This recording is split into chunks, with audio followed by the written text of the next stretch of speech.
네, 안녕하세요. 연합인포맥스 이마람 특파원입니다. 오늘 9월 16일 금요일인데요. 뉴욕 증시 오늘도 하락을 하는 흐름을 나타냈습니다. 전일에 이어서 이거래의 연속 하락 흐름이 나온 모습인데요. 오늘 시황 같이 살펴보겠습니다. 네, 오늘 다우지수 전장 대비 0.45% 하락 마감했습니다. S&P 500 지수는 전장 대비 0.72% 하락 마감을 했고요. 나스닥 지수 전장 대비 0.9% 하락 마감했습니다. 네, 뉴욕 증시 같은 경우 최근에 이 연준의 고강도 긴축 우려 그리고 물가 충격에 따라서 계속해서 조정을 받아왔습니다. 하지만 오늘 또 새로운 악재가 터졌는데요. 이 세계 최대의 특송 업체인 페덱스에서 실적이 상당히 좋지 않게 나오면서 이 세계 경기 침체에 대한 경고를 다시 한번 좀 키웠습니다. 이제 페덱스 같은 경우는 원래 다음 주에 실적을 발표할 예정이었는데요. 이제 어제 실적을 미리 좀 발표를 했습니다. 실적이 생각보다 굉장히 안 좋았기 때문에 오히려 좀 선제적으로 실적을 발표한 것으로 보이는데요. 지난 1분기 페덱스의 주당 순이익이 이제 3.44달러로 집계가 되면서 월가 예상치였던 5.14달러 대비 크게 부진했습니다. 매출도 이 월가의 예상치를 큰 폭으로 네, 페덱스 같은 경우 이제 또 연간 실적 가이던스를 철회를 했습니다. 가이던스가 이제 좀 안 좋게 나올 것으로 얘기를 했고요. 또 이와 더불어서 대규모의 비용 절감 조치를 단행을 하겠다라고 얘기를 했습니다. 이 페덱스의 CEO는 오늘 CNBC 방송에 출연을 해서 이 전 세계 경제가 침체에 들어설 것으로 예상이 되고 경기 불확실성이 커지고 있기 때문에 이런 조치를 취했다라고 얘기를 했습니다. 네, 오늘 페덱스 개별 주가가 20% 이상 폭락을 했고요. 이 여파에 이제 전체적인 지수가 조정을 받게 되었습니다. 네, 운송 지표는 상당히 좀 뉴욕 증시에서 중요도가 높은 지표입니다. 지금 네, 운송이라든지 이제 소매 판매 그리고 물건을 배달하고 이런 것들이 어떻게 보면 이 경기의 사이클과 굉장히 좀 밀접한 관계를 맺고 있기 때문에 이런 페덱스 같은 회사에서 이렇게 경기 침체를 우려를 하고 있고 실적이 이렇게 상당히 안 좋다라는 것은 어쩌면 경기 전반에 대한 상당히 좀 안 좋은 신호를 보내는 것으로 해석을 할 수 있을 것 같습니다. 이 월가 전문가인 CFRA의 전문가도 이런 얘기를 했는데요. 이 운송 부문이라는 것은 많은 산업군의 미래 방향에 대한 안내자 역할을 하는 부분이기 때문에 특히 이 증시에 좀 부정적인 영향이 컸다라고 해석을 했습니다. 네, 지금 보고 계신 지수가 이 다우존스 운송 평균 지수입니다. 이 철도라든지 항공 그리고 물류, 운송 부문의 20개 종목을 모아놓은 종목인데요. 이 종목이 사실 좀 상당히 중요하게 보는 지표입니다. 네, 이 지수가 오늘 오전 중에 이제 6% 이상 추락을 하면서 52주 만에 최저치를 경신을 했고요. 2021년 2월 이후 가장 낮은 수준으로 떨어졌습니다. 네. 이런 운송 지수는 이제 미국 증시의 전체적인 방향성을 조금 결정지어 줄 수 있는 요인이다라는 분석도 있기 때문에 상당히 좀 우려가 증폭이 된 것 같은데요. 20세기 초에 이 찰스 다우가 다우 이론이라는 것을 창안을 했습니다. 이 이론에 따르면 미국 증시는 운송 지수에 호행하는 경향이 있다라고 합니다. 운송 지수가 상승할 경우 이제 매수 그리고 하락은 매도 신호로 보이게 되는데요. 오늘 이렇게 운송 지수가 굉장히 큰 폭으로 조금 하락을 하면서 전체적인 지수에 상당히 좀 부정적인 영향을 미쳤습니다. 네, 이제 앞서 소매업체들, 뭐, 타깃이라든지 월마트, 이런 데서 하반기 실적 경고를 한 적이 있고요. 이 팬데믹 이후 경기가 빠르게 살아났지만, 이게 또 동시에 빠르게 둔화를 하고 있다라는 이런 지표가 바로 이런 소매 판매라든지 운송에서 두드러질 수 있기 때문에, 지금 상당히 전체적인 투심이 크게 위축이 됐습니다. 또 특히 인플레이션 압력이 굉장히 거센 와중에 연준이 긴축을 단행을 하고 있는 시점입니다. 그렇기 때문에 더욱 조금 부정적인 여파가 있었던 것으로 보입니다. 네, 오늘 S&P 500 지수를 구성하고 있는 종목 중에 필수 소비재를 제외한 전 영역이 하락을 했습니다.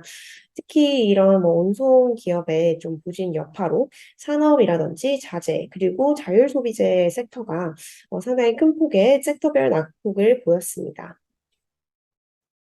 네, 오늘 이제 관련된 업종들도 상당히 큰 폭으로 하락을 하는 모습을 보였는데요. 우선 아마존이 2% 이상 하락을 했습니다. 이렇게 좀 물류라든지 소매 판매 쪽에서 적신호가 나오면서 아마존이 빅테크 중에서 좀 큰 폭의 하락세를 보였습니다. 이외에 이제 물류 관련 회사인 UPS라든지 XPO 물류도 4% 이상 하락하는 흐름을 나타냈습니다. 빅테크는 혼조된 흐름 보였는데요. 애플과 메타 같은 경우 1, 2% 안팎으로 하락을 했고요. 마이크로소프트와 구글은 이제 약보합 수준에서 마감을 했습니다. 네, 페덱스뿐만 아니라 좀 다른 기업 쪽에서도 오늘 안 좋은 소식이 좀 이어졌습니다. 세계 최대의 인프라 관련 기업인 제너럴 일렉트릭이 오늘 좀 급락을 했습니다. 지금 이 GE 같은 경우도 좀 공급망 문제를 거론을 했는데요. 공급망 문제가 여전히 지금 납품에 상당히 영향을 미치고 있다는 얘기를 했습니다. 지금 항공우주라든지 의료사업 분야에서 이 진행 중인 납품 지연 등의 문제가 회사의 3분기 실적에 영향을 미칠 것이다라고 얘기를 했고요.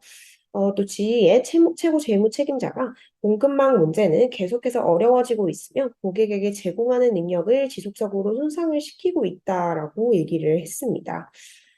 지금 공급망 부족 현상이 코로나 팬데믹에 발생을 하면서 기업들은 이 주문을 2배에서 3배가량으로 물량을 주문을 해놓은 상태입니다.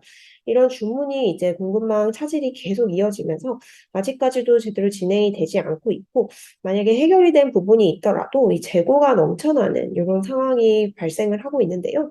이 와중에 미국 경기 침체 우려까지 커지면서 이 재고를 어떻게 좀 처분을 해야 되나 이런 우려까지 좀 증폭이 되고 있고 여러 가지 악재가 겹쳐 있는 상황입니다. 또 다른 소매 판매 업체인 미국 백화점 기업 콜스에서도 좀 부정적인 소식이 전해졌는데요. 이제 국제 신용 평가사인 스탠더드 앤 푸어스가 미국 백화점 콜스의 신용 등급을 정크 등급으로 내렸습니다. 네, 이제 콜스의 투자 등급을 투기 등급으로 내리면서 이 콜스가 발행하는 회사채를 구매를 하는 것이 이 투기 등급의 자산을 구매하는 것이다라는 평가를 했습니다. 지금 백화점 부문에서 경쟁이 매우 치열하게 일어나고 있고 이에 따른 역풍이라든지 영업 실적 둔화로 인해서 기존 전망보다 지금 좀 상당히 회사가 안 좋아질 수 있다라는 점을 반영을 했다라고 설명을 했습니다. 네, 오늘 이제 발표된 경제 지표 중에 가장 중요한 지표가 미시간대 소비자 심리지수입니다. 9월 미시간대 소비자 심리지수 예비치가 발표가 됐는데요. 59.5로 집계가 됐습니다. 전월 확정치인 58.2보다는 개선이 된 수준이지만 이 월저널의 전문가 예상치보다는 부진한 수준을 기록을 했습니다. 다만 인플레 전망은 소폭 완화가 된 모습을 보였는데요. 12개월 기대 인플레가 4.6으로 집계가 됐습니다. 전달 기록한 4.8에 비해서 소폭 하락을 했고요. 향후 5년 기대 인플레는 2.8%로 집계가 되면서 전달 기록한 2.9에서 소폭 낮아졌습니다. 향후 5년 기대 인플레이션은 2021년 7월 이후 가장 낮은 수준을 기록을 했습니다. 네, 또 오늘 금리가 계속해서 오르면서 상당히 이 주식시장에 부정적인 영향을 미쳤습니다. 오늘 미국 2년물 국채금리가 3.9%를 장중에 돌파를 했는데요. 이건 지금 2007년 10월 이후에 15년 만에 가장 높은 수준입니다. 이 연준이 이례적인 금리 인상을 단행을 하면서 단기물 금리가 좀 급속하게 오르고 있는 상황입니다. 유로존에서도 계속 부정적인 소식 전해졌습니다. 유로존의 8월 CPI 상승률이 전년 동기 대비 9.1%로 확정이 됐는데요. 이제 예비치와 같은 수준이기는 한데 전월치였던 8.9%에 비해서 이제 더 높은 수준의 물가 상승률을 유지를 했습니다. 네, 오늘 장에 대한 전문가 평가입니다. 현재 시장에서는 이제 글로벌 이 경제의 향방에 대한 상당히 큰 어떤 긴장감이 감돌고 있다라고 설명을 했습니다.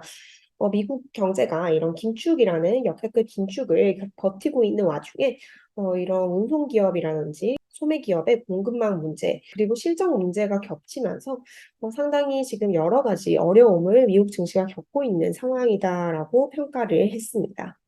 네, 이번 한 주간 뉴욕 증시 굉장히 큰 폭으로 조정을 받았는데요. 지금 오후 기준으로 다우존스 지수가 이제 다우 지수가 이번 한 주간 약 4.7%가량 하락을 했습니다. S&P 500 지수 3.8% 정도 주간 하락폭을 보였고요. 나스닥 지수는 6.2% 정도 하락을 했습니다. 지금 나스닥 같은 경우는 지난 6월 이후로 가장 이제 최악의 한 주를 보냈다라고 하는데요.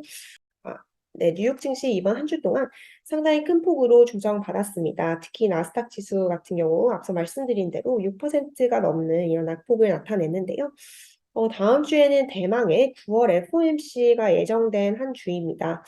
지금 이제 75bp 금리 인상을 유력하게 보고 있지만 일각에서는 1%포인트 울트라 스텝까지 거론이 되면서 상당히 불확실성이 높은 상황인데요.